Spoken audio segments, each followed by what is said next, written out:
قال رسول الله صلى الله عليه وسلم আল্লাহর নবী বলেন মান আতা ফিরাশাহু ওয়া হুয়া ইয়ানবি আন ইয়াকুমা ইউসাল্লি। নবীজি সাল্লাল্লাহু আলাইহি ওয়াসাল্লাম ইরশাদ করেন, আমার যে উম্মত এশারের নামাজ পড়ার পর বিছানায় আসার পর সে নিয়ত করলো, আল্লাহ আজকে রাতে আমি 2-4 রাকাত তাহাজ্জুদ পড়ব, বলেন ইনশাআল্লাহ। পৃথিবীর মধ্যে সবচাইতে দামি হলো হায়াতের এক একটা শ্বাস, নিঃশ্বাস। এই জন্যে মানুষ কেউ যখন অসুস্থ হয় প্রথমেই তার ভিতরে যে ভয়টা আসে সেটি হলো মৃত্যু। এই অসুস্থতায় যদি মরে যায়, ছোট হোক বড় হোক, ছেলে মেয়ে, নারী পুরুষ, আলেম বাইরে আলেম, অসুস্থ হলেই মানুষের মরণের ভয় ভিতরে চলে আসে। দ্রুত হসপিটাল, উপজেলা হসপিটালে যখন বলে সম্ভব না, তো সেই হায়াতকে বাঁচানোর জন্য, আরো কিছুদিন দুনিয়াতে থাকার জন্য জেলা স্বাস্থ্য কমপ্লেক্স, ওখানে যখন বলে সম্ভব না, যান সিলেট, যান চট্টগ্রাম, যান ঢাকা। এবার ঢাকা গেল, ঢাকা যাওয়ার পরে সাধারণ বেডে তারা শোয়ায় না, তাকে আইসিইউতে রাখতে হবে। প্রতিদিন বিল আসবে 50,000 টাকা। রাখেন কেন? ওই হায়াত, এই হায়াতকে বাঁচানোর জন্যে, হায়াতের জন্যে 50,000 টাকা প্রতিদিন খরচ করতেও তার দ্বিধাবোধ সে করে না। এবার লাখ সাপোর্টে রাখতে হবে, প্রতিদিন 1 লক্ষ টাকা। রাখেন, 1 লক্ষ টাকার বিনিময়ে হলেও হায়াতটাকে ফিরায় রাখতে। বলেন এটাই তো বাস্তব নাকি? এই কথাগুলোর দ্বারা কি বুঝলেন? মানুষের কাছে হায়াতের মূল্য অনেক বেশি, সময়ের মূল্য অনেক বেশি। এই অল্প সময় এক আশ্চর্য বিষয়, হায়াতটা একটা আজীব বস্তু। দুনিয়ার সব জিনিস যত বড় হয় ততই বড় হয়, ততই বাড়ে। ছোট্ট একটা গাছ এই জমিনে রাখছেন, একদম ছোট কয়েকটা পাতা। এই গাছ যত বড় হবে পাতা কি তত কমবে না বাড়বে? সবাই বলেন। ছোট একটা সুপারি গাছ দিলেন জমিনে, একদম ছোট একটা আম গাছ, ছোট, যত বড় হবে তার ডালপালা তত বিস্তৃত হবে, ফল আসবে। কিন্তু আশ্চর্য বস্তু এক হায়াত, এটা যত বড় হয় তত কমে। বলেন হায়াত যত বড় হয় তত কি? আমার বয়স 30, আমার বয়স 40, আমার বয়স 50, কমছে না বাড়ছে? মানে আমি বললাম যে 50 বছর, কি কমাইছি না বাড়াইছি? মূলত কি বাড়ছে না কমছে? রাসূলুল্লাহ সাল্লাল্লাহু আলাইহি ওয়াসাল্লাম ইরশাদ করেন, আমার উম্মতের হায়াত 60, 65, 70 এরকম হবে। তো যে লোকটার 50 বছর, তার তো 50 বছর বাড়ছে ঠিক আছে, কিন্তু মূলত তো হায়াত কমে গেছে, আর তো আছে 10 বছর। 30 বছর তো চলে গেছে, 30 বছর আর তো আছে 30 বছর। এটা একটা আশ্চর্য বস্তু। এটা যত বাড়ে তত কম, হায়াত যত বাড়ে তত কম। এই হায়াতের ভেতরে আমাকে জরিপ করতে হবে, আমাকে ফিকির করতে হবে। রব যে আমাকে আজ পর্যন্ত 40 বছরের হায়াত দিলেন, আজকেও যে আমি সূর্য দেখলাম। পৃথিবীতে অনেক মানুষ এমন ছিল যারা সূর্য উদিত হওয়াটা দেখেছে, কিন্তু সূর্য ডুবে যাওয়াটা দেখে যেতে পারে না। পৃথিবীতে এমন মানুষ ছিল যারা একই মুয়াজ্জিনের কণ্ঠে ফজরের আজান শুনেছে, জোহরের আজান শুনে যেতে পারে না। পৃথিবীতে এমন অনেক মানুষ ছিল যারা ঈদের জামা বানানোর জন্য কাপড় টেইলার্সের কাছে দিয়ে আসছে, ওই কাপড় আসার আগে কাপড়ের কাপড় চলে আসছে।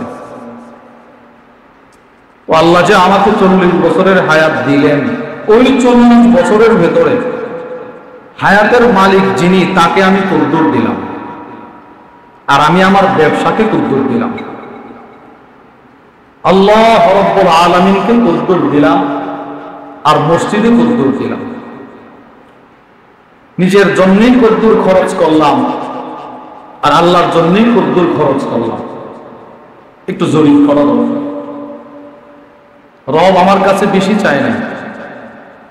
রব বলছে, তুমি শুধু আমার 5 ওয়াক্ত নামাজের সময়টা দিয়ে দাও, আমি লিখে নিব তুমি আমাকে পুরাটা দিন পুরাটা রাত দিয়ে দিছো।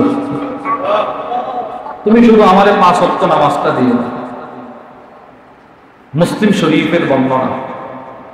وعن عثمان بن عفان رضي الله تعالى عنه قال আবু হুরায়রা রাদিয়াল্লাহু তাআলা আনহু থেকেও বর্ণিত, قال رسول الله صلى الله عليه وسلم ألا أدلكم على ما يمحو الله به الخطايا ويرفع به الدرجات।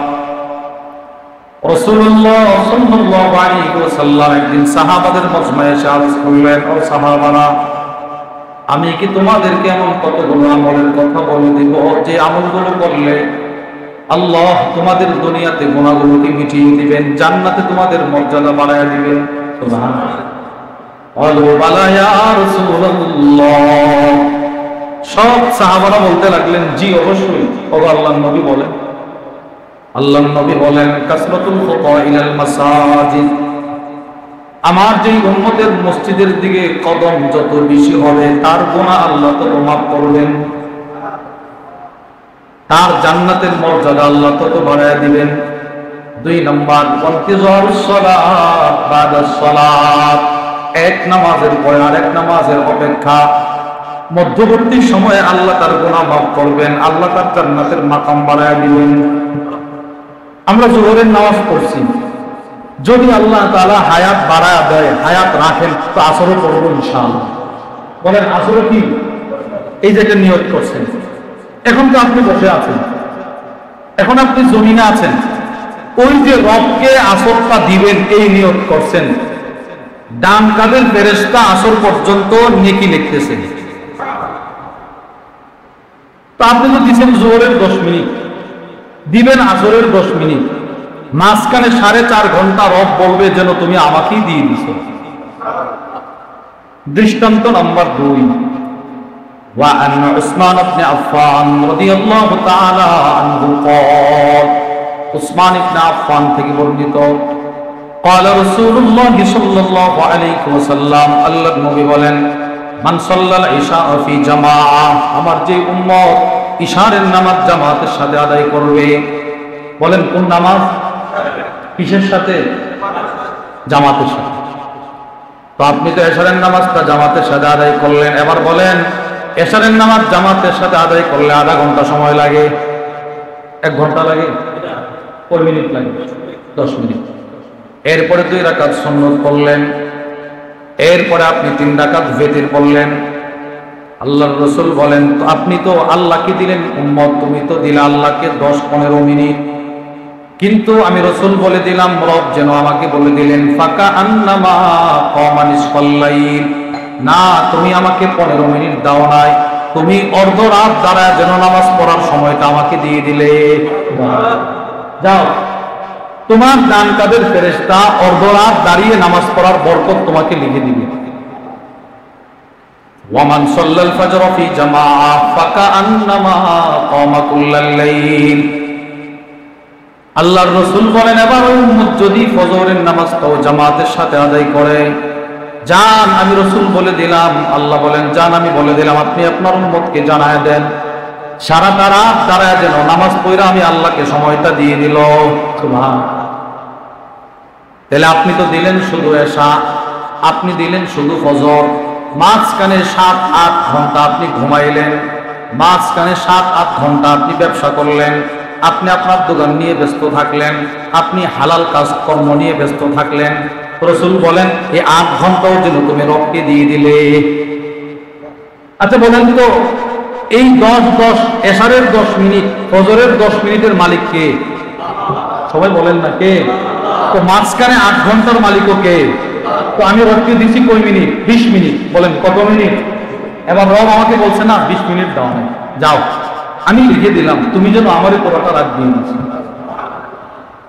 দুইটা হাদিস থেকে আমরা দৃষ্টান্ত শুনলাম। দৃষ্টান্ত নম্বর 3, وعن أبي الدرداء رضي الله تعالى عنه قال, আবু দারদা রাদিয়াল্লাহু তাআলা আনহু থেকে বর্ণিত, তিনি বলেন, قال رسول الله صلى الله عليه وسلم, আল্লাহর নবী বলেন, মান আতা ফিরাশাহু ওয়া হুয়া ইয়ানবি আন ইয়াকুমা ইউসাল্লি, নবীজি সাল্লাল্লাহু আলাইহি ওয়াসাল্লাম ইরশাদ করেন, আমার যে উম্মত এশারের নামাজ পড়ার পর বিছানায় আসার পর সে নিয়ত করলো, আল্লাহ আজকে রাতে আমি 2-4 রাকাত তাহাজ্জুদ করব, বলেন ইনশাআল্লাহ। এটা পাক্কা নিয়ত করেন, বলেন ইনশাআল্লাহ। ইনশাআল্লাহ এটা একটা নিয়ত করছেন, দিল থেকে নিয়ত করছেন। এবার দেখেন, আপনি নিয়ত করছেন, আল্লাহ আমি আজকে রাত্রে ঘুম থেকে যদি জাগ্রত হইতে পারি, যান 8 রাকাত তাহাজ্জুদ করে আপনাকে 20টা মিনিট দিন। আল্লাহ পুরো রাতই তো আপনার, পুরোটা রাত্রি তো আপনার, এরপরেও আমি আপনাকে আল্লাহ 10টা মিনিট দিন, 2 রাকাত তাহাজ্জুদ করব। আল্লাহর সাথে একটা চুক্তি করছেন। এবার নবীজি বলে, ফাগালাবাতুহু আইনা, ওই আমার ওই উম্মতের চোখে এতটাই ঘুম চলে আসছে যে ঘুমাইছে হাত্তা ইউসবিহা, ফজরের আজান হয়ে গেছে। বলেন ফজরের আজান হয়ে গেলে আর তাহাজ্জুদের সময় আছে নাই? নিয়ত করছিল আল্লাহ তাহাজ্জুদ তো করব, ঘুমাই গেছে। এই ঘুমে ফজরের আজান তার কানে আসছে, তার ঘুম ভাঙছে। এবার সে হতাশ হয়ে গেল, হায় হায় রবকে তো বলছিলাম, রবকে দিতে পারি নাই। আল্লাহর নবী বলেন, কুতিবা লাহু মা নাওয়া, তুমি নিয়ত করেছিলে রবকে 10টা মিনিট তাহাজ্জুদের জন্য দিবা, কিন্তু তুমি দিতে পারো নাই। রব বলে এতে সমস্যা নাই, আমি লিখে নিয়েছি, তুমি আমাকে দিয়ে দিয়েছো।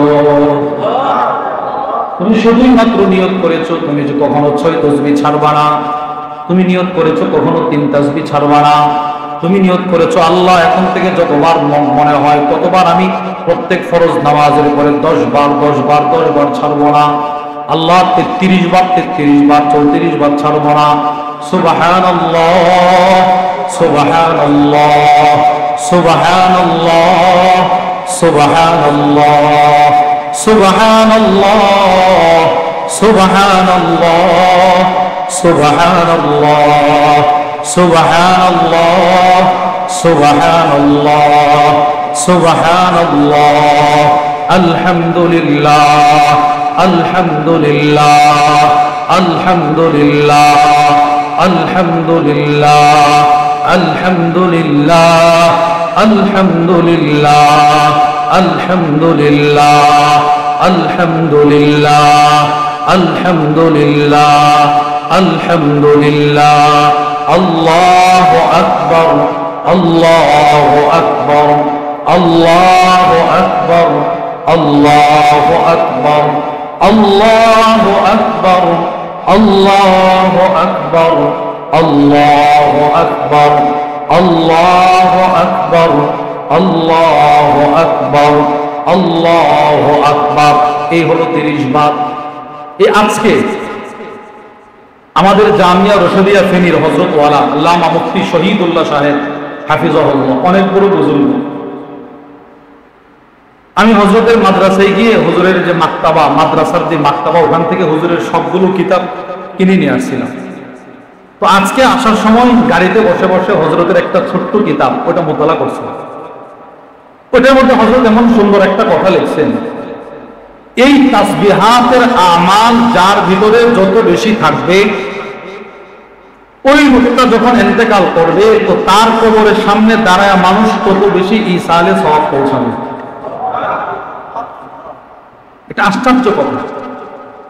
এটা কিভাবে হুজুর লিখছেন, দুনিয়াতে যার যত আমলের আগ্রহ যত বেশি থাকবে, মৃত্যুর পরে তার কবর দেখে তত বেশি বুজুর্গরা দাঁড়ায়া তার জন্য দোয়া করবে। সে দুনিয়াতে আমল ভোলে নাই, কেমন যেন সে কবর গিয়েও আমলের মুখাপেক্ষী। আপনি বলেন, কোন মানুষ যখন কোনো ছাত্র বা কোনো দিনদার মানুষ যখন কোনো বুজুর্গের কবরের পাশ দিয়ে যায় তখন বলেনি, বলে এটা বড় বুজুর্গের কবর, আরে বলে না এটা অমুক আল্লাহর ওলির কবর, বুজুর্গের কবর, একটু দাঁড়ায় ইসালে সওয়াব করবে। কেন? এটা নিশ্চিত সবচাইতে বেশি মানুষ আমাদের নবীজি সাল্লাল্লাহু আলাইহি সাল্লামের কবর জিয়ারত সবচেয়ে বেশি করে। মানে নবীজির রওজার সামনে মানুষ বেশি দাঁড়ায় কাঁদে, দোয়া করে না কেন? রাসূলের জিন্দেগিতে সমস্ত আমল সবচাইতে বেশি ছিল। পা ফুলায় ফেলছে, পা ফুলায় ফেলছে। হুজুর সাল্লাল্লাহু আলাইহি ওয়াসাল্লাম যেমন আমলের ফজিলত বর্ণনা করেছেন ঠিক ওই রকম নবীজি নিজেও আমল করেছেন। সুবহানাল্লাহ বলেন। হুজুর সাল্লাল্লাহু আলাইহি ওয়াসাল্লামের কাছ থেকে সাহাবারা শুনেছেন, ঠিক ওই রকম আমলও করেছেন। যেমন একটা হাদিস নবীজি বলেন, তিরমিজি শরীফের বর্ণনা, ওয়া আন আনাস ইবনে মালিক রাদিয়াল্লাহু তাআলা আনহু قال, আনাস ইবনে মালিক রাদিয়াল্লাহু তাআলা আনহু থেকে বর্ণিত, قال النبي صلى الله عليه وسلم, আল্লাহর রাসূল বলেন, মান সাল্লাল ফজর ফি জামাআ, যে ব্যক্তি ফজরের নামাজ জামাতের সাথে আদায় করলো, কোন নামাজ? কিসের সাথে? সুম্মা ক্বাদা, রাসূল বলেন অতঃপর সে তার নামাজের জায়গায় আপন জায়গায় বসা, হাত্তা ইয়াযকুরুল্লাহ হাত্তা তাতলুআশ শামস, নবীজি বলেন সুম্মা ক্বাদা ইয়াযকুরুল্লাহ হাত্তা তাতলুআশ শামস, সূর্য উদিত হওয়ার আগ পর্যন্ত সে তার আপন জায়গায় বসে বসে তাসবিহ করল, সুবহানাল্লাহ সুবহানাল্লাহ সুবহানাল্লাহ সুবহানাল্লাহ, আলহামদুলিল্লাহ আলহামদুলিল্লাহ আলহামদুলিল্লাহ, আল্লাহু আকবার আল্লাহু আকবার আল্লাহু আকবার আল্লাহু আকবার, লা হাওলা ওয়ালা কুওয়াতা ইল্লা বিল্লাহ, লা হাওলা ওয়ালা কুওয়াতা ইল্লা বিল্লাহ। এই তাসবিহ পড়লো, অথবা ফজরের নামাজ জামাতের সাথে আদায় করার পর আল্লাহর কোরআনটা খুলে খুলে সে আল্লাহর কোরআন তেলাওয়াত করলো। এবার কতক্ষণ পর্যন্ত করলো? নবীজি বলেন সূর্য উদিত হওয়ার আগ পর্যন্ত তিলাওয়াত করলো। সুম্মা সাল্লা রাকাতাইন, অতঃপর সে যদি 2 রাকাত নামাজ পড়ে, আল্লাহর নবী বলেন তার জন্য একটা হজ, একটা উমরার পরিপূর্ণ পরিপূর্ণ পরিপূর্ণ সওয়াব। সুবহানাল্লাহ। আচ্ছা, এই হাদিসটা বর্ণনা করছেন কে? নবীজি। বলেন কে করছেন?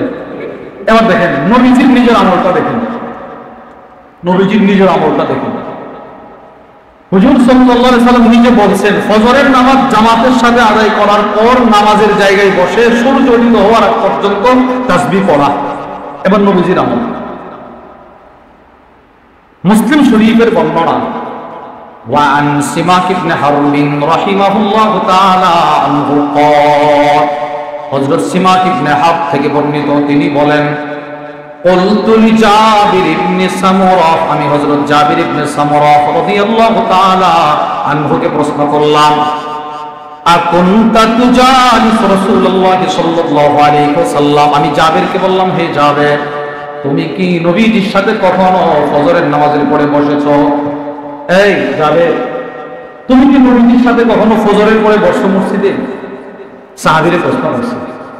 এবার সাহাবী জবাব দেয়, ক্বালা নাম কাসীরা, আরে মিয়া তুমি এটা কি বললা? একবার দুইবার নয়, বহুবার আমি নবীজির সাথে ফজরের পরে মসজিদে বসেছি। সুবহানাল্লাহ। আচ্ছা জাবির, তুমি যদি রাসূলের সাথে ফজরের পরে মসজিদে বসে থাকো তাহলে আমাকে একটু বলো ফজরের নামাজ পড়ার পর নবীজির আমল কি ছিল? এবার হযরত জাবির কি বলে জানেন? وكان رسول الله صلى الله عليه وسلم لا يقوم من مصلى الذي يصلي فيه الصبح, হযরত জাবির বলেন আল্লাহর রাসূল যেখানে ফজরের নামাজ পড়তেন, যে জায়গায়, ওই জায়গায় বসে থাকতেন বসে থাকতেন বসে থাকতেন, বসে বসে তাসবিহ পড়তেন তাসবিহ পড়তেন তাসবিহ পড়তেন তাসবিহ পড়তেন। সুবহানাল্লাহ। বসে বসে তাসবিহ পড়তেন তাসবিহ পড়তেন হাত্তা তাতলুআশ শামস, সূর্য উদিত হওয়ার আগ পর্যন্ত। তাহলে নবীজি আমলের ফজিলত বলতেন, নিজেও আমল করতেন। রাসূল বললেন সূর্য উদিত হওয়ার আগ পর্যন্ত তাসবিহ পড়ো, অনেক সওয়াব। নবীজি নিজেও করছেন। এবার রাসূলের কাছ থেকে সাহাবারা শিখা, সাহাবারাও করতেন। সাহাবারাও ফজর পর্যন্ত কোনো জায়গা থেকে উঠতেন না। এমনকি কোন সাহাবী অসুস্থ, বাড়িতে নামাজ পড়ছে, বাড়িতে অসুস্থতার কারণে যাইতে পারে নাই, অথবা কোনো কারণে যাইতে পারে নাই, ঘরে নামাজ পড়ছে, বাস ঘরের যাই নামাজে বসে বসে নিজের মেয়েরে বলতো, আম্মু আমি তাসবিহ করতে থাকি, তুমি দেখো সূর্য ওঠে কিনা। সুবহানাল্লাহ বলেন না, মেয়েরে নিযুক্ত করছে, সূর্য উঠলে আমারে বলবা, আমি যেন নবীজির হাদিস অনুযায়ী আমলটা করতে পারি। হায়াত তো কম, কখন মারা যায় বলতে পারি না, তো হয়তো আমল যেন নবীজির কথা অনুযায়ী করতে পারি। দৃষ্টান্ত মুসলিম শরীফের বর্ণনা। وعن أبي وائل رحمه الله تعالى عنه قال غدونا على عبد الله بن مسعود يوما بعدما صلينا الغداء। হযরত আবু ওয়াইল বলেন, আমি আমার এলাকার মসজিদের মুসল্লিদেরকে নিয়ে ফজরের নামাজ পড়ার পর আব্দুল্লাহ ইবনে মাসউদের বাড়িতে গেলাম। কোন নামাজ পড়ার পর? সবাই বলেন কোন নামাজ? কার বাড়িতে গেছে? আব্দুল্লাহ ইবনে মাসউদ রাদিয়াল্লাহু তাআলা আনহু, অনেক বড় সাহাবী। এত বড় সাহাবী ইমাম শামসুদ্দিন যাহাবী রাহিমাহুল্লাহ যার ব্যাপারে লেখেন, আব্দুল্লাহ ইবনে মাসউদ বলেন, মা নাযালাত আয়াতুন ফি কিতাবিল্লাহি আযজা ওয়া জাল্লা ইল্লা ওয়া আনা আ'লাম ফীমা নাযালাত ওয়া আইনা নাযালাত।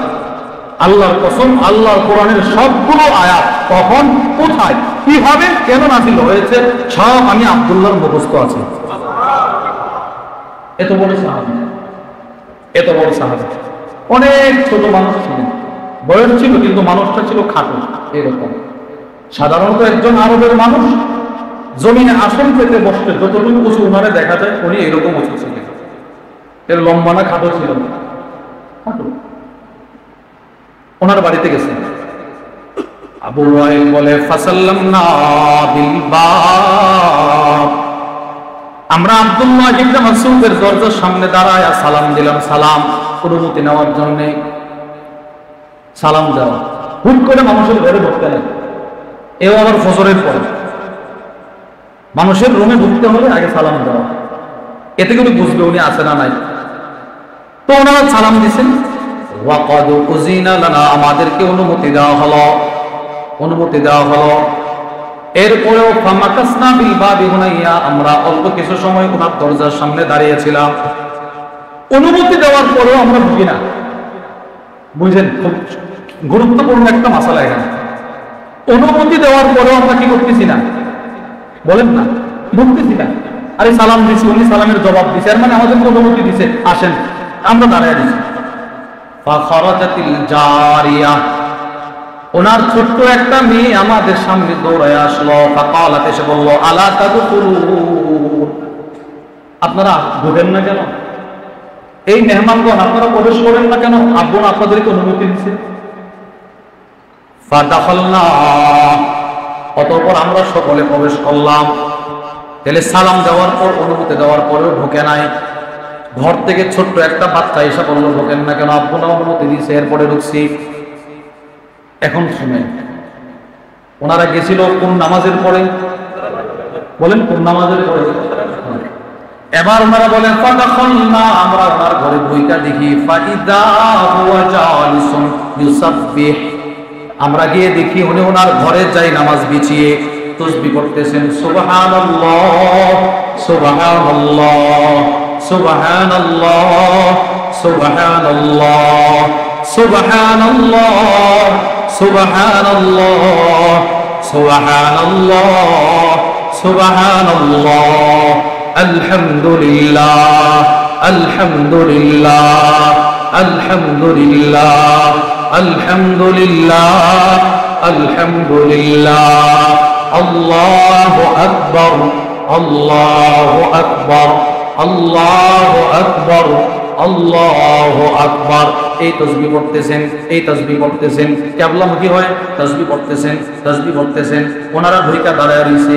এবার আব্দুল্লাহ ইবনে মাসউদ ওনাদেরকে প্রশ্ন করলেন, মা মানাআকুম আন তাদখুলু ওয়া ক্বাদ উযিনা লাকুম, এই মেয়েরা, তোমাদেরকে অনুমতি দেওয়ার পর তোমরা কেন দাঁড়িয়েছিলে? তোমাদেরকে ঢুকতে কোন জিনিস বাধা দিয়েছিল? সালাম দিছো, সালামের জবাব দিলাম, অনুমতি দিলাম, এরপরে কেন দেরি করলাম? এবার আগন্তুক যারা, এরা কি বলে জানেন? ও নবী সাহাবী আমাদেরকে ক্ষমা সুন্দর দৃষ্টিতে দেখবেন। কেন?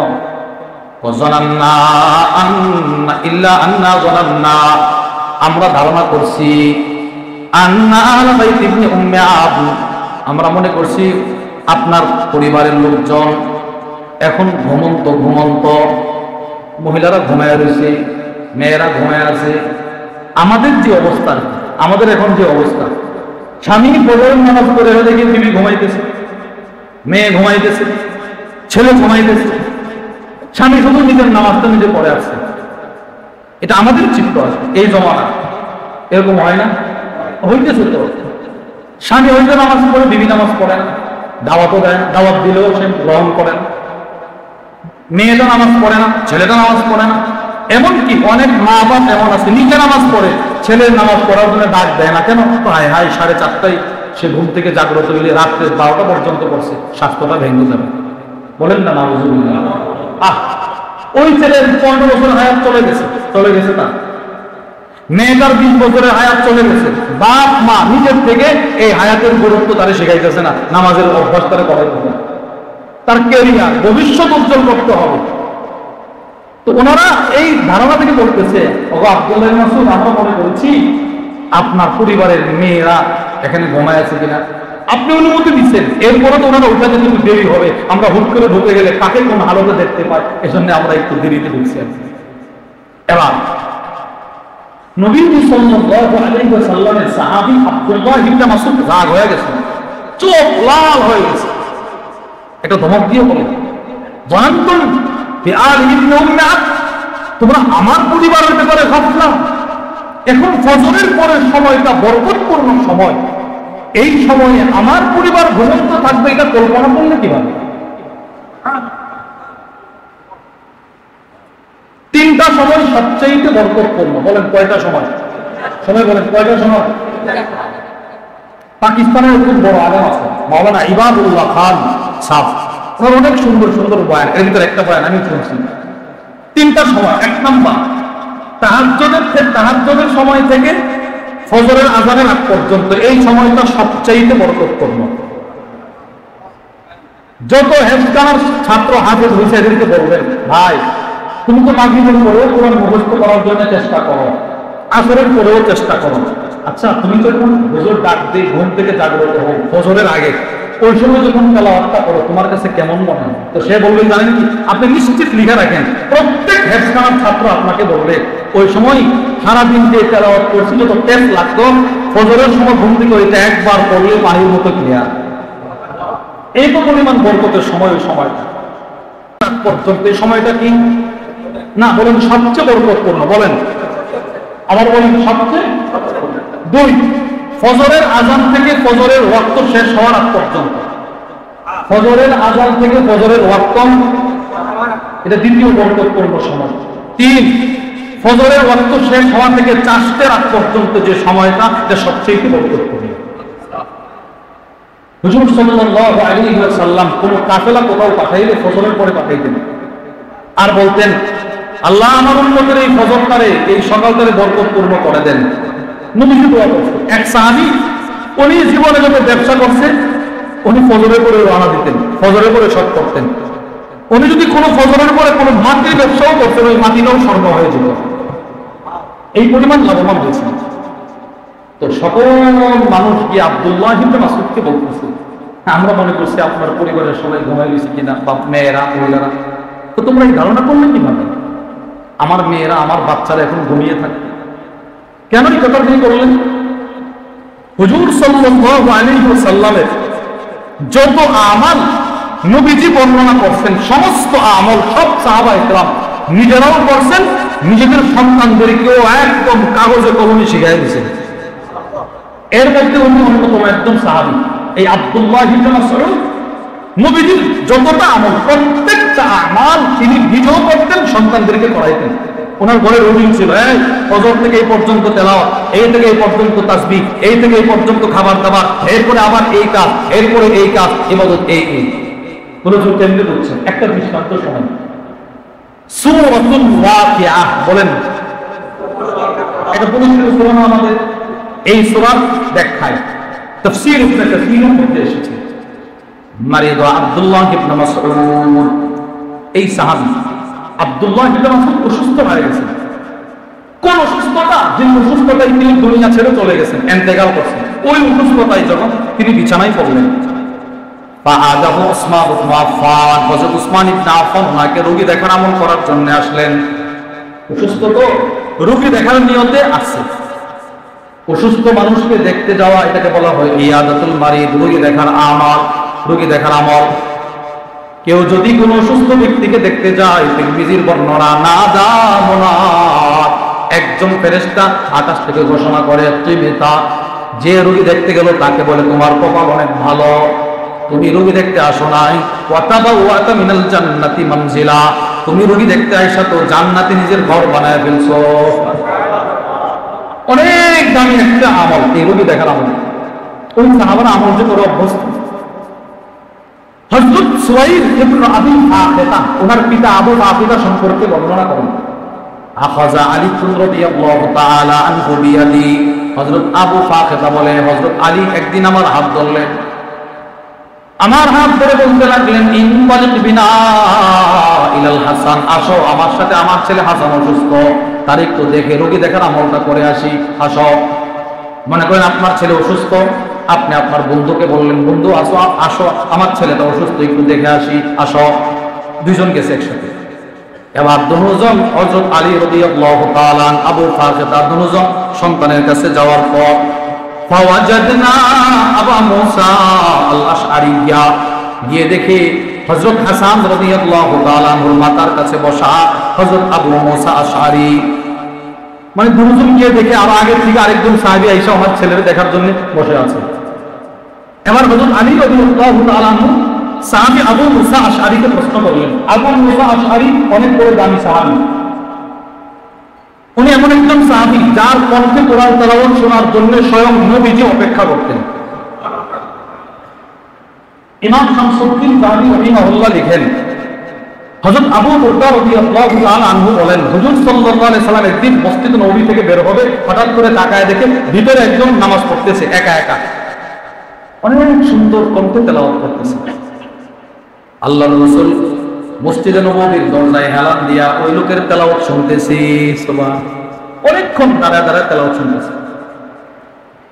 হযরত আবু বুরদা নবীজির কাছে আসার পর নবীজি বলতে লাগলেন, এই আবু বুরদা, দেখছো তার তেলাওয়াত কত সুন্দর?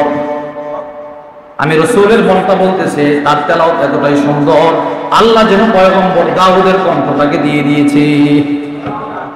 তেলাওয়াতটা কেমন ছিল? দাউদ আলাইহিস সালামের কণ্ঠটা কেমন ছিল? ওয়ালাকাদ আতাইনা দাউদা মিন্না ফাদলা। এই আয়াতের ব্যাখ্যায় তাফসীর কুতুবির মধ্যে এসেছে, হযরত দাউদ যখন জাবর কিতাব পড়তেন, একটা টান দিতেন, একটা টানের মধ্যে 70 কিসিমের কণ্ঠ চলে আসতো। কত সুন্দর কণ্ঠ ছিল। এবার রাসূল সাহাবীকে বলে তার কণ্ঠ দাউদের কণ্ঠ। মুসলিম শরীফের বর্ণনা, পরের দিন সকালে নবীজি আবু মুসা আশআরিকে দরবারে ডেকে আনলেন। আবু মুসা, যদি তুমি জানতে। বলে কি ইয়া রাসূলুল্লাহ? তো আমি গত রাত্রে তোমার তেলাওয়াত নিচে দাঁড়ায় দাঁড়ায় শুনছি। এই সাহাবী আবু মুসা এই ওনাকে দিয়ে পাইলেন হাসান রাদিয়াল্লাহু তাআলা মাতার কাছে বসে আছে, রোগী দেখতেছেন। হযরত আলী প্রশ্ন করলেন, আজি ইতায়া আবু মুসা আইদান আম জাইরা, হে আবু মুসা, আমার ছেলেকে তুমি রোগী দেখার নিয়তে আসছো নাকি এমনিতে আসছিলা এসে দেখো অসুস্থ?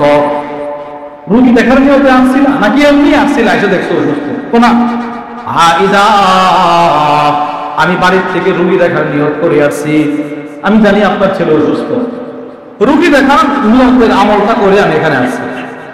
হযরত আলী রাদিয়াল্লাহু তাআলা আবার বললেন, আবু মুসা শোনো, তোমার কপাল অনেক ভালো। সামিআতু রাসূলুল্লাহ সাল্লাল্লাহু আলাইহি ওয়াসাল্লাম ইয়াকুল, আমি নবীজির কাছ থেকে শুনলাম আল্লাহর রাসূল বলেন, মা মিন মুসলিমিন, কোন মুসলমান যখন সকালবেলা কোন অসুস্থ রোগী দেখতে যায়, সন্ধ্যা পর্যন্ত ৭০,০০০ ফেরেশতা তার জন্য মাগফিরাতের দোয়া করে। বলেন ইনশাআল্লাহ, দেখবো তো ইনশাআল্লাহ। আমাদের হযরত ওয়ালা হাকিমুন নফস আরিফ বিল্লাহ আল্লামা মুফতি মুশতাকুন নবী কাসিমি হাফিজাহুল্লাহ, হুজুর একবার অসুস্থ হয়ে ঢাকা হসপিটালে ভর্তি। আমরা যারা হুজুরের বয়ান খুব বেশি শুনে দেখবেন, হুজুর বয়ানের মধ্যে উস্তাদদের কথা খুব আজমতের সাথে ব্যক্ত করেন। এর ভিতরে হুজুরের একজন উস্তাদ আছেন, এখনো জীবিত আছেন, আল্লামা হারুন আল মাদানী হাফিজাহুল্লাহ। হুজুরের এই উস্তাদের নাম যতবার সামনে আসে হুজুর কিন্তু বলে আমার সবচেয়ে প্রিয় উস্তাদ। তো হুজুর বলেন, আমি যখন ঢাকায় অসুস্থ হয়ে ভর্তি হসপিটালে, আমার এই উস্তাদ লক্ষ্মীপুর থেকে শুধুই মাত্র রোগী দেখার আমলটা, এই সুন্নতটা পালন করার জন্য ঢাকা চলে গেছে আমার দেখার জন্য। হুজুর নিজে বলছে যে আমার দেখছে, দেখা বলতেছে আমি শুধু লক্ষ্মীপুর থেকে ঢাকায় অন্য কোনো কাজ নিয়ে আসি নাই, শুধু আপনাকে দেখার নিয়তে আসছি যেন আজকের আশাটা আমার ইয়াদাতুল মারিদের আমল হয়ে যায়। আবার লক্ষ্মীপুর চলে আসছে। আমরাও কিন্তু যাই, মনে করেন ঢাকা অনেকগুলো কাজ একসাথে হাতে নিয়ে গেলাম, এই রোগী দেখার আমল তো করে আসে, কিন্তু না, শুনবো আমার হায়াতের প্রতিটা সেকেন্ডে রাসূলের আমল দ্বারা নিজের রঙিন করছে। তাহলে ওই উসমান ইবনে আফফান, আব্দুল্লাহ ইবনে মাসউদ অসুস্থ, ওনারে দেখার জন্য ওনার বাড়িতে গেছে। আব্দুল্লাহ ইবনে মাসউদ অসুস্থ, এবার উসমান ইবনে আফফান বলতেছে, আচ্ছা ফামা তাশতাকি, কেমনে অসুস্থ হইলেন, অসুস্থ কেমনে হইলেন? আব্দুল্লাহ ইবনে মাসউদ বলে, কোনো কারণে অসুস্থ হয় না, যুনুবি, আমি আমার গুনাহের কারণে অসুস্থ হইলাম। নবী সাহাবী, এত বড় সাহাবী, তিনি বলতেছে আমি ঠান্ডার কারণে অসুস্থ হয় নাই, বৃষ্টিতে ভেজার কারণে অসুস্থ হয় নাই, আমি আমার গুনাহের কারণে অসুস্থ হইলাম। এটাই বাস্তব। সাহাবী তো গুনাহের কারণে হইছে না অসুস্থ, উনি তো নিজেদের ছোট করছে, ছোট। বাদ বাকি তাফসীরে রূহুল বায়ানের মধ্যে এসেছে, আল কোরআন ইয়াদুল্লুকুম আলা দাইকুম ওয়া দাওয়াইকুম, কোরআন তোমাদের অসুস্থতার বর্ণনা দিয়ে দিল, তোমাদের চিকিৎসার কথাও বলে দিছে। এবার অসুস্থতা কি? তাফসীরে রূহুল বায়ানের মধ্যে এসেছে, আম্মা দাউকুম ফাযুনুবুকুম, আমাদের অসুস্থতা হয় আমাদের গুনাহের কারণে, আমি অসুস্থ হই আমার গুনাহের কারণে। ওয়া আম্মা দাওয়াউকুম ফাল ইস্তিগফার, আর সেই অসুস্থতার ওষুধ হলো ইস্তিগফার। আস্তাগফিরুল্লাহ আস্তাগফিরুল্লাহ আস্তাগফিরুল্লাহ আস্তাগফিরুল্লাহ আস্তাগফিরুল্লাহ আস্তাগফিরুল্লাহ আস্তাগফিরুল্লাহ আস্তাগফিরুল্লাহ। উসমান ইবনে আফফান প্রশ্ন করে, অসুস্থ কেমনে হইলেন? তো যুনুবি, আমি আমার গুনাহের কারণে অসুস্থ। এবার উসমান ইবনে আফফান বলেন, আমি কি আপনার জন্য, আচ্ছা তামা তাশতাহি, কি মনে চাইতেছে কিছু নিয়ে আসবো? কোনা এই মুহূর্তে রহমাতাম মির রব্বি, আমার রবের রহমত আমার বড় প্রয়োজন। সুবহানাল্লাহ, আমি অসুস্থ, এই মুহূর্তে দুনিয়ার কিছু আমার চাহিদা নাই, আমার রবের রহমতটা আমার এখন চাওয়া পাওয়া। এবার উসমান ইবনে আফফান বলে, আলা আমুরু লাকা বিআতা, ও আব্দুল্লাহ, আমি কি আপনার জন্য রাষ্ট্রীয় কোষাগার থেকে কিছু মাল বরাদ্দ করে দিব? আব্দুল্লাহ ইবনে মাসউদ বলে, লা হাজাতা লি, আমার কোনো প্রয়োজন নাই, কোনো মালামাল আমার প্রয়োজন নাই। সুবহানাল্লাহ বলুন। আরে অসুস্থ কেমনে হইলেন? তো গুনাহের কারণে। কি মনে চাইতেছে? আল্লাহর রহমত। আচ্ছা আমি কি আপনার জন্য কিছু রাষ্ট্রীয় মালামাল দিয়ে দিই, কিছু অর্থ করে দিয়ে দিই, কিছু খাইবেন, নিজের পরিবারের কাজে লাগবে? আব্দুল্লাহ ইবনে মাসউদ বলে, লা হাজাতা লি, আমার কোনো প্রয়োজন নাই, না দরকার নাই। তো উসমান ইবনে আফফান একটু ভালোবাসা বলতেছে আর কি, যে আপনার তো প্রয়োজন নাই, আপনি তো চলে যাবেন জান্নাতে, ইয়াকুনু লিবানাতিকা মিন বাদি, আপনার পর আপনার সন্তানদের জন্য বড় উপকার হবে। আমি এখন কিছু মাল দিয়ে দিলে এগুলো আপনার তো দরকার নাই, আপনার ছেলে মেয়েগুলো আছে না, বাচ্চাগুলো, এদের প্রয়োজনে আসবে, কাজে আসবে, দিয়ে দিন কিছু। উনি ধমক মারছে, বিছানায় শোয়া। উনি বলেন, আপনি না কি বললেন? আতাখশা আলা বানাতি আল ফাকর, হে উসমান ইবনে আফফান, আপনি আমার মেয়েদের ব্যাপারে দারিদ্রতার ভয় দেখাচ্ছেন আমাকে? সুবহানাল্লাহ বলেন। মানে আমার মৃত্যুর পরে এরা অসহায় হয়ে যাবে, এদেরকে আপনার এই রাষ্ট্রীয় কোষাগারের মাল দিয়ে লালন পালন করতে হবে, আপনি এদের ব্যাপারে দারিদ্রতার ভয় করছেন? আমি তো করছি না। কেন? ইন্নী আমারতু বানাতি আইয়াকরাআনা কুল্লা লাইলাতিন সূরাতুল ওয়াকিআ, আমি আমার প্রত্যেকটা মেয়েকে প্রতি রাত্রে সূরাতুল ওয়াকিয়া তেলাওয়াত করার আদেশ করে গিয়েছি। সুবহানাল্লাহ। কেন? ফাইন্নী সামি'তু রাসূলুল্লাহ সাল্লাল্লাহু আলাইহি ওয়াসাল্লাম ইয়াকুল, আমি আল্লাহর রাসূলকে বলতে শুনলাম, নবীজি বলেছেন, মান ক্বারাআ সূরাতুল ওয়াকিয়া ফি কুল্লি লাইলা, আমার যে উম্মত প্রতি রাত্রে সূরাতুল ওয়াকিয়া তিলাওয়াত করবে, লাম তুসিবহু ফাকাতুন আবাদা, দারিদ্রতা কখনো তাকে স্পর্শ করবে না। আমি তো নবীজির আমলগুলো আমার মেয়েদেরকে শিখাই গেছি। রাসূল যেটা বলছেন সত্য বলছেন, নবীজি সত্য বলছেন। আমি আমার মেয়েকে, আমি আমার ছেলেদেরকে সূরাতুল ওয়াকিয়ার আমলটা শিখাই গেছি যে মা, তোমরা প্রতি রাত্রে সূরাতুল ওয়াকিয়া তিলাওয়াত করবা। নবীজি বলছে তোমরা কখনো দরিদ্র হইবা না। তো আপনি আমাদের মেয়েদেরকে দারিদ্রতার বই দেখাচ্ছেন। এই সেই আব্দুল্লাহ ইবনে মাসউদ দেখেন, ওনারই কি বলতেছে যে আমরা তো আসলে আপনার ঘরে ঢুকতে কুণ্ঠাবোধ করতেছি যে আবার কেউ ঘুমায় আছে কিনা, কোনো মেয়ে কোন হালতে আছে আমরা ঢুকে গেলে। তোমরা ফজরের পরে এই বরকতপূর্ণ সময়ে আমার মেয়েদের ব্যাপারে, আমার ঘরের পরিবারের ব্যাপারে ধারণা করতে পারলে এরা ঘুমায় থাকবে না। এরা ঘুমায় থাকবে না, প্রত্যেকেই প্রত্যেকের কামরায় তাসবিহ হাত দিয়ে ব্যস্ত আছে। এবার আসেন মূল কথা। ওনারা যখন ঘরে ঢুকছিলেন, দুইটা দেখছিলেন আব্দুল্লাহ ইবনে মাসউদ কি করতেছে। মাশাআল্লাহ বলেন, কি করতেছে? এখনো তাসবিহ পড়তেছে, এখনো তাসবিহ পড়তেছে। ওই যে মেয়েটা ঘরের বাইরে গিয়েছিল, একটা মেয়ে গেছিল না যে আপনারা ঢোকেন না কেন, আপনার অনুমতি, ওই মেয়েটাকে আব্দুল্লাহ ইবনে মাসউদ ওই মেয়েটাকে বারবার বলতেছে, মা যাও দেখো তো সূর্য উদিত হয়েছে কিনা। সুবহানাল্লাহ বলেন, যাও তুমি দেখো সূর্য উদিত হইল কিনা। মেয়েটা গেছে বাইরে, গিয়ে দেখে না আলাম তাতলুই শামস, সূর্য উদিত হয় নাই।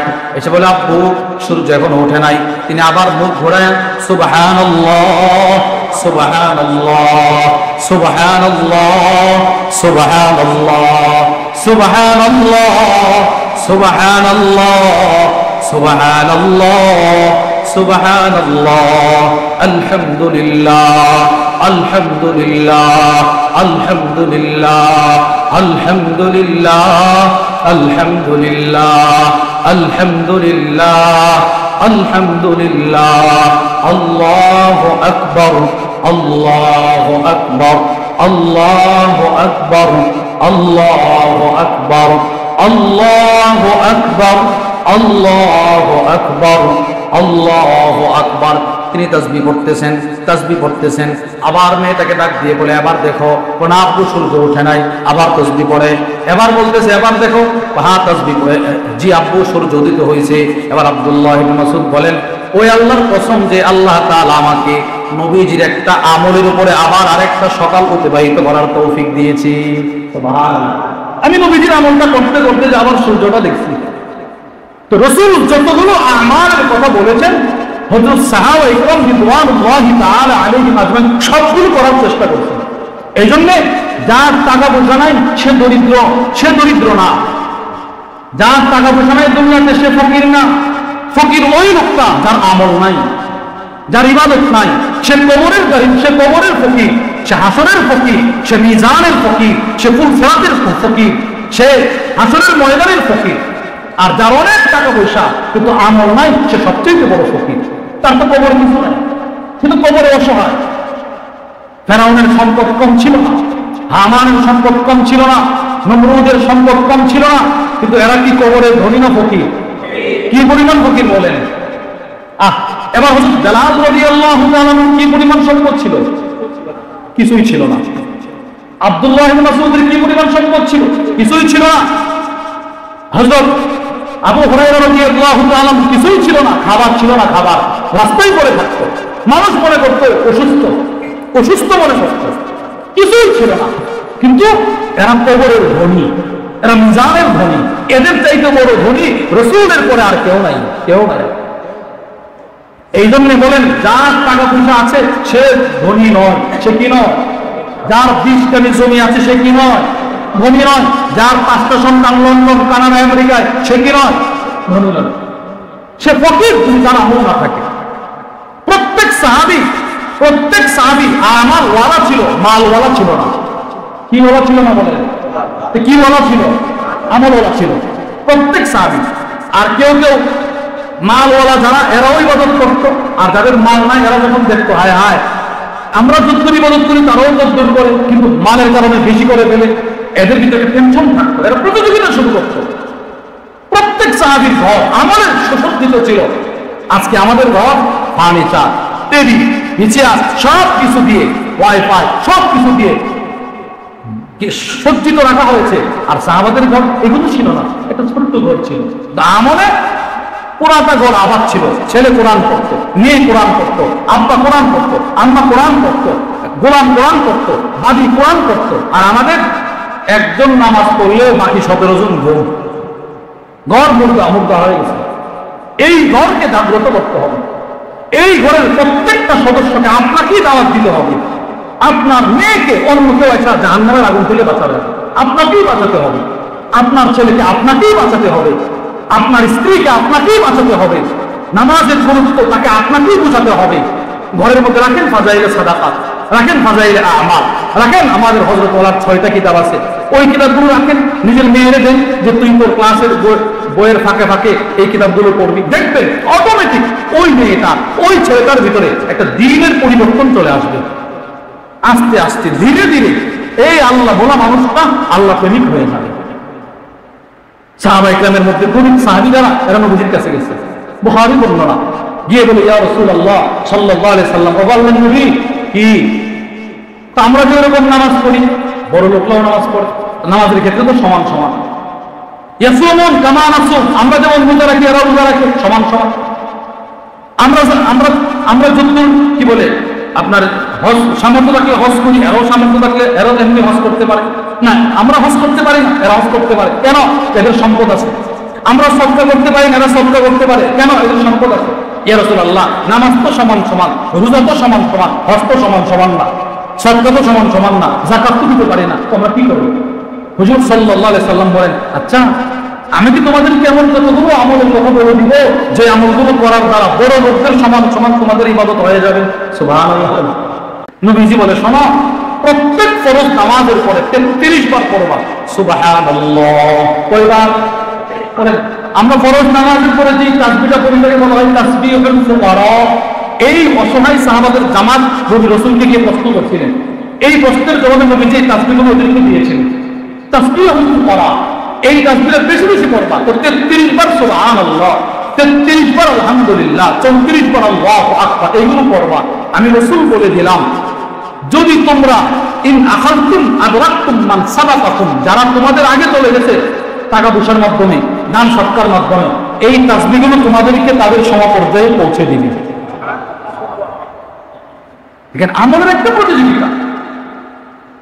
এক সাহাবী, এক মহিলা সাহাবী উনি বৃদ্ধ বয়সে দুর্বল হয়ে গেছে। নবীকে বলে, ইয়া রাসূলুল্লাহ, আমি তো এখন আগের মতো ইবাদত করতে পারি না, আমল করতে পারি না, হায়াত তো চলে যাইতেছে, এখন তো হায়াতের শেষ সময়, আমার এমন কতগুলো আমলের কথা বলে দিন আমি যেন বসে বসে ইবাদতগুলো করতে পারি। নবীজি বলে, তুমি 100 বার পড়বা সুবহানাল্লাহ, 100 বার পড়বা আলহামদুলিল্লাহ, 100 বার পড়বা আল্লাহু আকবার। 100 বার যদি সুবহানাল্লাহ পড়ো, 100 উট আল্লাহর রাস্তায় সদকা করার সওয়াব। দেখেন, হায়াতকে কাজে লাগানো, নিজের সময়কে কাজে লাগানো। আপনি ব্যবসায়ী, হ্যাঁ চাকরি করেন, ব্যবসা করেন, তাসবিহ পড়েন, নামাজ ঠিক রাখেন, তাসবিহ পড়েন, তো ওই ব্যবসাটার মাধ্যমেও আপনি দুনিয়াও কামাই করলেন, আখিরাতও কামাই করলেন। আখিরাতটা কেমন কামাই হলো? যে ব্যবসায়ী তার ব্যবসার ফাঁকে ফাঁকে তাসবিহ করবে, রাসূল বলেন ওই ব্যবসায়ী হাসরের ময়দানে আমার কাছাকাছি থাকবে না, আমার সাথে জান্নাতে থাকবে। তো ব্যবসার ফাঁকে ফাঁকেও তাসবিহ পড়া যায় না, যায় না? বলেন, এই আমলগুলো করা যায় কি যায় না? যায়। এজন্য ভাই, সংক্ষিপ্ত এক হায়াত দিয়ে আল্লাহ আপনাকে দুনিয়ায় পাঠাইছে। চলে গেছে, যদ্দূর গেছে তো গেছে, কমে গেছে হায়াত। এটা চলে গেছে তো কমে গেছে। এই হায়াত চলে গেছে তো কি হয়ে গেছে? কমে গেছে। যত বাড়তেছে তত কমতেছে। নিজের জিন্দগি কিন্তু জরিপ করা, যে আমি এই গত সপ্তাহ গতকালকে শুক্রবার গেল, তো আগের শুক্রবার থেকে এই শুক্রবার পর্যন্ত এই যে 8টা দিন, এই 8 দিনে কতটা সময় আমি আল্লাহকে দিছি, আর কতটা সময় নিজের ব্যবসাকে দিলাম, আর কতটা সময় অযথা কাজে ব্যয় করলাম, একটু জরিপ করা দরকার। আমার প্রত্যেকটা সেকেন্ডের হিসাব হবে। আমার হায়াতের প্রতিটা সেকেন্ডের হিসাব কেউ না দিয়ে আল্লাহর সামনে থেকে একটা কদম সামনে অগ্রসর করতে পারবে না। প্রতিটা হায়াতের প্রতিটা সেকেন্ডের হিসাব হবে, প্রত্যেকটা সেকেন্ডের হিসাব হবে। আমি আমার হায়াতটা কোন কাজে ব্যয় করছি। এই জন্য আপনাদেরকে বলছি, শুধু নামাজ ঠিক রাখেন, নামাজ আর তাসবিহাতগুলো নিজের সাথে একদম মিলায় নেন, অভ্যাস করেন, বাস এবার আপনি দুনিয়ার যত কাজ করেন না কেন আপনার পুরোটা সময় ধরে রব লিখে দিবেন তুমি আমাকেই দিয়ে দিছো। করবেন তো নিজের কাজ, রব বলবেন না সে আমাকে দিছে। এই জন্য নিজের সময়টাকে হুজুর সাল্লাল্লাহু আলাইহি ওয়াসাল্লাম আল্লাহর বিধান, নবীজির তরিকা, রাসূলের বাতানো আমলের মাধ্যমে সুসজ্জিত করার চেষ্টা করব তো ইনশাআল্লাহ। বলেন ইনশাআল্লাহ। আল্লাহ আমাদের সকলকে মৃত্যু পর্যন্ত